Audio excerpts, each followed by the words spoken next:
Éternel notre Dieu, nous te bénissons, nous te rendons gloire pour la vie que tu as mis en nous en ce jour, Éternel notre Dieu. Père, toutefois que tes enfants sont assemblés, tu es au milieu d'eux et tu leur apportes tes enseignements, Éternel notre Dieu. Tes instructions concernant ton royaume. Le moment est venu, Éternel notre Dieu, de t'écouter, de te louer, de te magnifier. Et que la gloire te revienne au nom puissant de Jésus. Amen. Bien-aimés, le seul texte est tiré du Nouveau Testament, de l'Épître aux Hébreux, chapitre 11, verset 13 au verset 16. Nous lisons ce qui est écrit. C'est dans la foi qu'ils sont morts, sans avoir obtenu les choses promises. Mais ils les ont vus et salués de loin, reconnaissant qu'ils étaient étrangers et voyageurs sur la terre. Ceux qui parlent ainsi montrent qu'ils cherchent une patrie. S'ils avaient eu en vue celle d'où ils étaient sortis, ils auraient eu le temps d'y retourner. Mais maintenant, ils en désirent une meilleure, c'est-à-dire une céleste. C'est pourquoi Dieu n'a pas honte d'être appelé leur Dieu, car il leur a préparé une cité. Amen. Nous prions pour la parole. Dieu, c'est de toi nous devons recevoir les instructions, les enseignements pour parfaire notre vie. Seigneur, viens par ton Saint-Esprit nous parler, nous exhorter. Au nom de Jésus que nous t'avons prié. Amen. Bien-aimés, soyez salués au nom puissant de Jésus. Et que Dieu vous bénisse, bénisse, bénisse abondamment au nom puissant de Jésus. Oui, comme nous venons de lire le seul texte tiré de l'Épître aux Hébreux, chapitre 11, verset 13 à 16, nous avons pour thème la foi qui fait de grandes choses. Le verset qui attirera notre attention est le verset 13a qui dit: c'est dans la foi que tous ces gens sont morts. Pour mieux comprendre ce terme qui nous dit la foi fait de grandes choses, nous allons parcourir ce plan suivant. 1. Le contexte. 2. L'application. 3. La conclusion. 1. Le contexte. L'Épître aux Hébreux a pour auteur inconnu. S'adresse à des chrétiens sortis du judaïsme qui étaient attachés à leur culte, à des cérémonies et qui ne voyaient pas la réalisation de leurs espérances en Christ comme Messie. Cette lettre a pour but de les mettre en garde contre le risque d'abandonner le Christ. Et ensuite présente la supériorité de Christ sur les prophètes, sur les anges, et marcher par la foi. Oui, au chapitre 11, bien-aimés, le texte témoigne la foi des témoins de l'ancienne alliance.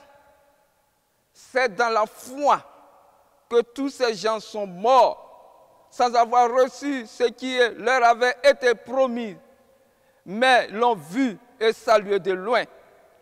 Et ils ont reconnu qu'ils étaient eux-mêmes étrangers et voyageurs sur la terre.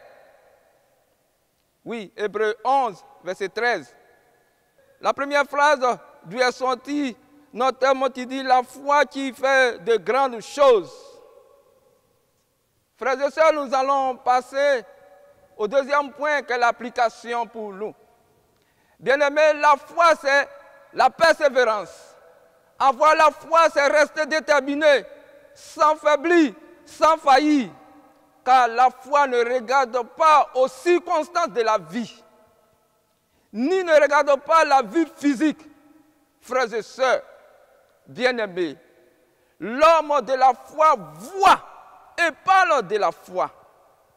Lorsque Jésus dit à ceux qui l'écoutaient, disant « Détruisez le temple et en 3 jours, je le bâtirai. » Bien-aimés frères et sœurs, Jésus parle par la foi et non par la vue.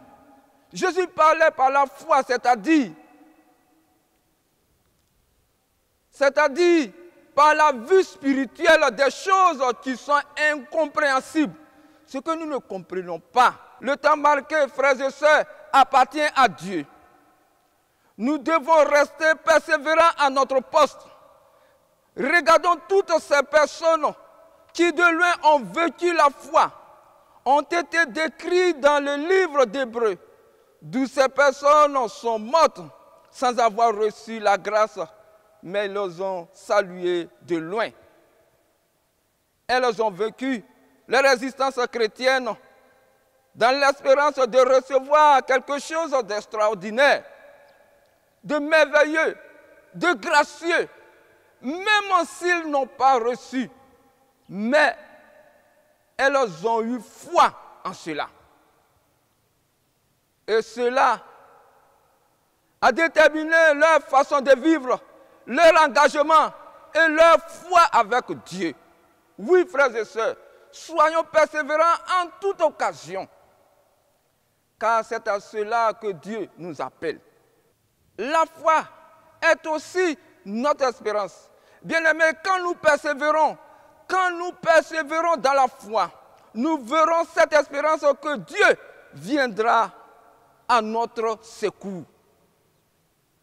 Notre espérance, c'est Jésus-Christ, le vainqueur, le chef suprême de l'Église.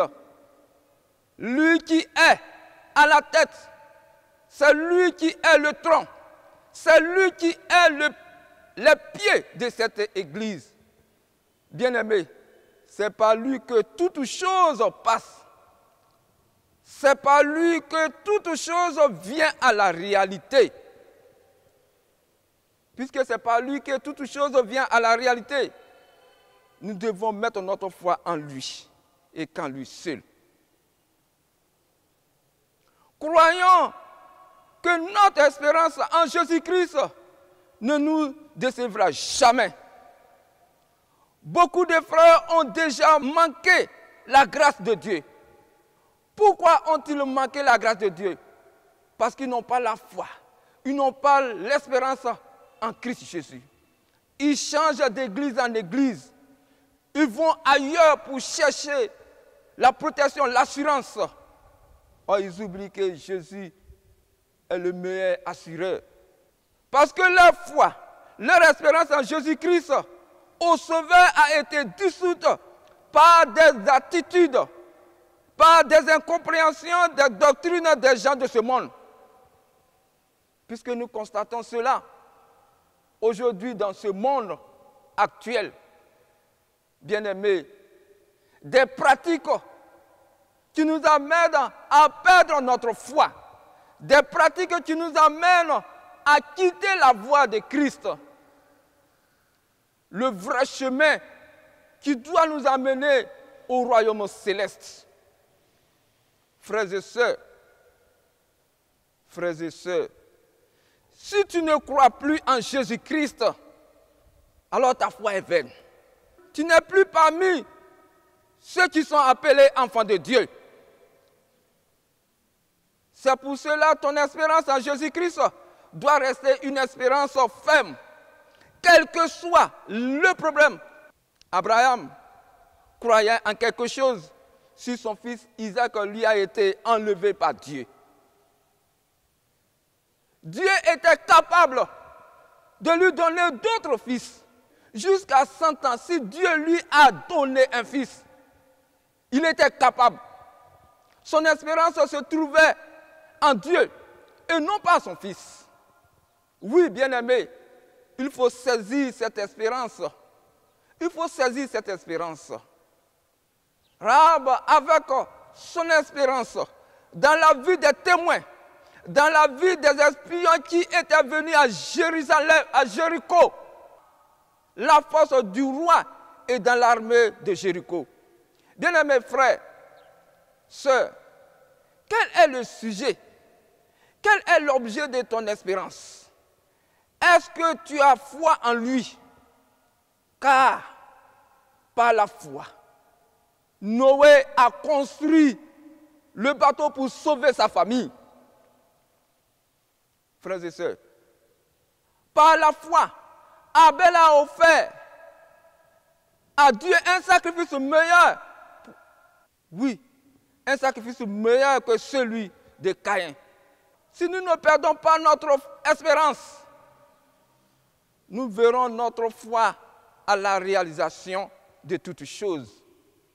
Oui, bien-aimés, la foi est le principe d'obéissance, de confiance, de patience et d'énergie. Et tu verras la grâce de Dieu. Bien-aimés, que conclure? Par la foi, beaucoup de choses ont été faites. Croyons en Dieu, frères et sœurs, par Jésus-Christ. Et mettons en lui notre confiance. C'est en lui que tout provient. La grâce, la bénédiction. Et c'est en lui que nous pouvons réaliser nos projets. Que Dieu nous soit en grâce. Amen.